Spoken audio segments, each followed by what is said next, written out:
This week, we're revisiting one of our favourite Kias, the Sorento, but this time it's the base model, the Sorento S.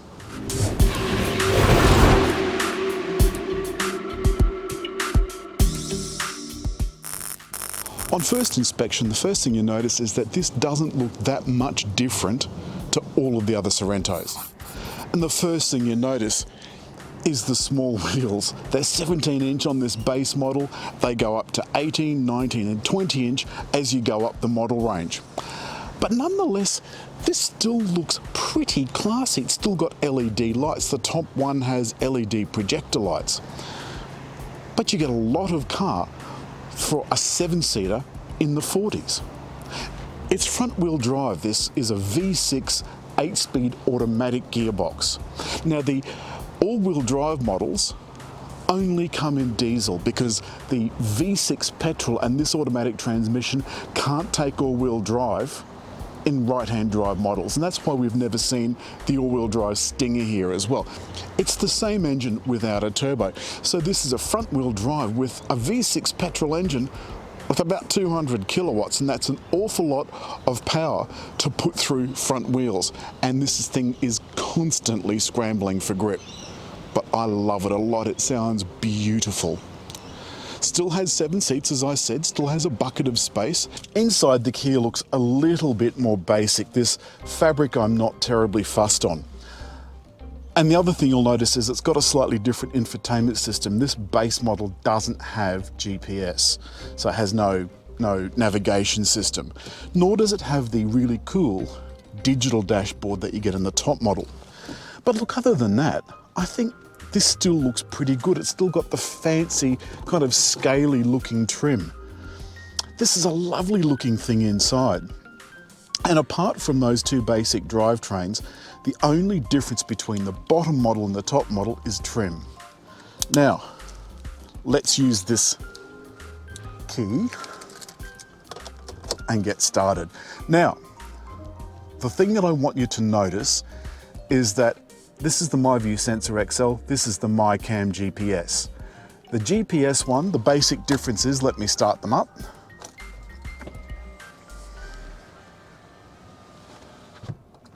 The basic difference between these two models is this one is a dual cam, and that's what all of this palaver is about. This is going down to the rear camera. Obviously, I would have that better organized if this was my own car. I'd have it properly installed, but this is just for demonstration purposes. This, apart from having to make a few slight adjustments, is how it came out of the box. I stuck it to the windscreen, connected the back camera, pointed it sort of forward so I really haven't seen what the vision is like, and turned it on. So you can see now that the camera has started recording in both of them. And what this will do is monitor every single thing that I do as we take off. So I've started the engine, there we go.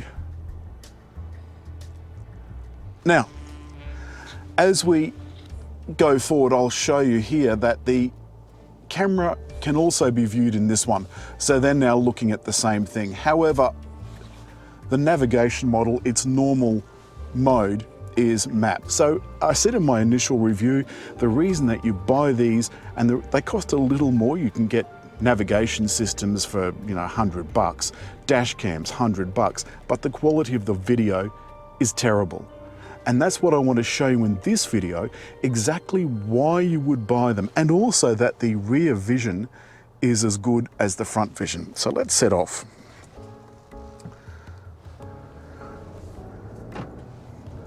The other thing I want to mention about the other Sorrentos is that the diesel version doesn't have an 8-speed automatic. It's got an 8-speed DCT, so dual clutch automatic transmission. To the average punter, it probably doesn't mean very much, but they use DCTs because they allegedly have better gear changes, smoother gear changes and so forth. I'm probably not as enamored with them, but it does what it says on the box. And once you're underway, you notice that this Sorento is So smooth. So smooth.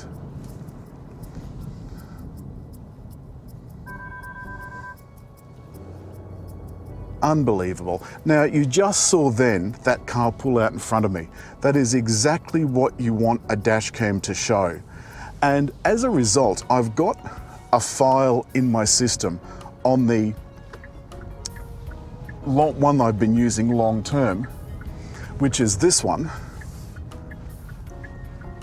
And in it, I've got various incidents along the way. I haven't had any really serious incidents, but things like this idiot pulling out in front of me, things like cars stopping in front of me, people crossing in front of the road and so forth. You'd be amazed at how many stupid things people do on the road. And it acts as a kind of black box flight recorder. So it's video and sound of what you're doing inside the cabin at all times, which is a good thing should you ever come to have to make an insurance claim. And the one time I've had to make an insurance claim, I hadn't connected the cameras. It was in my bag. Because I go from car to car several times a week, I have to take the camera with me. And so I can't use it. Now, you heard this camera has given me a school zone warning. Now, I've purposely left all of its warnings on to show you how annoying these are. That's the next thing. In the car's navigation systems, it is integrated, it's properly integrated, and the system is wired in. It knows that if you're indicating, you're intending to change lanes. The only time that it ever goes a little bit bananas is if you do it with blind spot monitoring.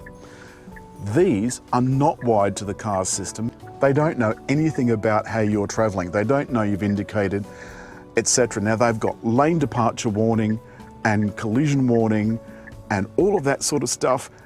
The most annoying thing is the school zone warnings. That's warning me that it's 40.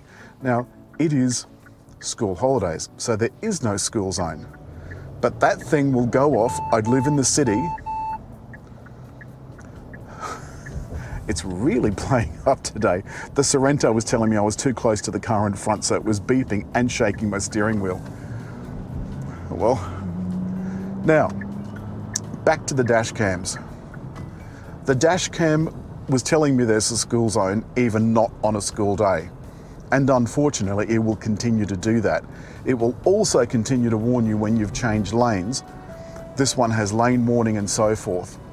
So the interesting thing to keep in mind is that what I've done is that I've turned on this one, everything off, all of the warnings and everything. So these cameras are recording your every move. It can work for you or it can work against you. What it means is that you've got to stay in the speed limit,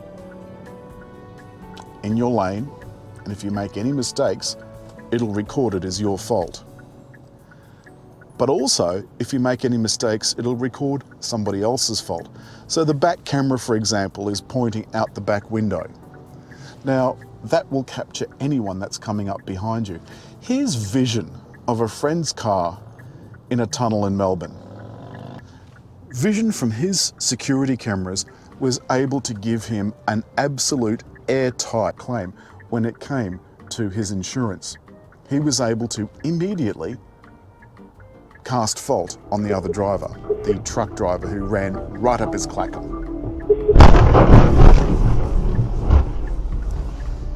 The other thing that you'll notice is that I could only find a rear outlet for the power. So this dash cam is being powered by USB in the front console. This camera is being powered by power in the rear console. I don't know quite why Kia's done that.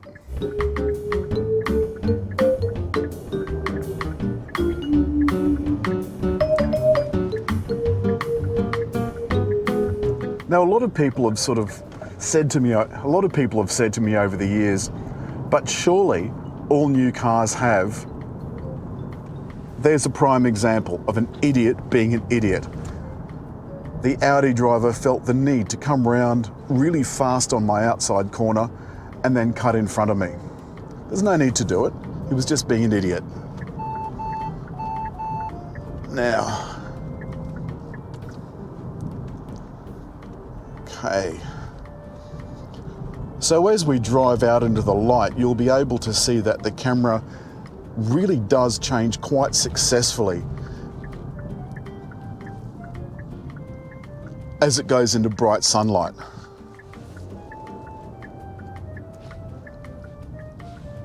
Around the corner. And at this time of the afternoon, it really is quite strong sunlight. And it comes off the piano black bits and blinds you. We did a sneaky midweek break. Luckily we got back prior to lockdown. We thought we wouldn't come back, but we came back. And there were 4 people on board, and this thing was deliciously smooth. Not only was it smooth, but it's incredibly quiet. I love the sound of that engine. Reminds me a little bit of a 1970s, 1980s Falcon taxi, but you know, hey ho. That's all this week from Kia's Sorento S, MiCam and my view. If you've liked the film, don't forget, hit like, leave a comment, and just there to subscribe.